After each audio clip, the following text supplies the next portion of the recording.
I think this will confirm the tobacco industry's worst fears about the effectiveness of plain packaging. What we can expect now is that the tobacco industry will increase their efforts globally to try and persuade governments to not introduce plain packaging, because they have seen for the first time today how effective plain packaging has been in Australia. The tobacco industry has opposed every measure that we know to be effective in reducing smoking. So what we can expect to see next is a knockdown, drag-em-out fight in every country across the world as the tobacco industry tries to convince governments not to follow the path of Australia in introducing plain packaging. When it comes to tobacco, we know that the comprehensive approach is best.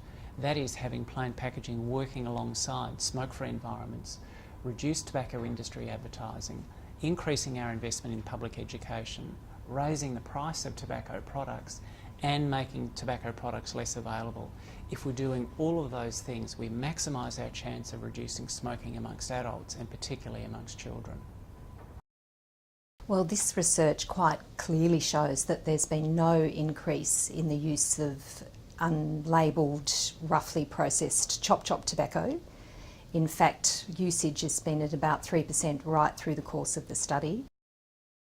The research that we've released today shows that plain packaging achieved its specific objectives in the first year, actually, after implementation, which is quite stunning. And these kind of responses that we've looked at in our research are actually quite important because they predict change in smoking uptake and smoking cessation further down the track. I think our research should give confidence to other countries who are interested to go forward with the plain packaging. Even in the first year after implementation, we found that largely all the specific objectives of plain packaging have been met. We found very good results for adolescents and for adult smokers as well. And the kind of findings we're seeing are very predictive of behaviour change further down the track. So I think that countries shouldn't wait, they should move ahead.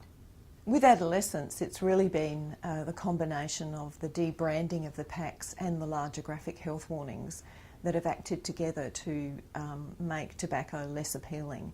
Packs have a much less positive image for young people, and that's a really good outcome. We saw a reduction in the appeal of tobacco, we saw an increase in the effectiveness of health warnings, and we also saw a reduction in the ability of the pack to mislead consumers, and they're all really important outcomes for the future.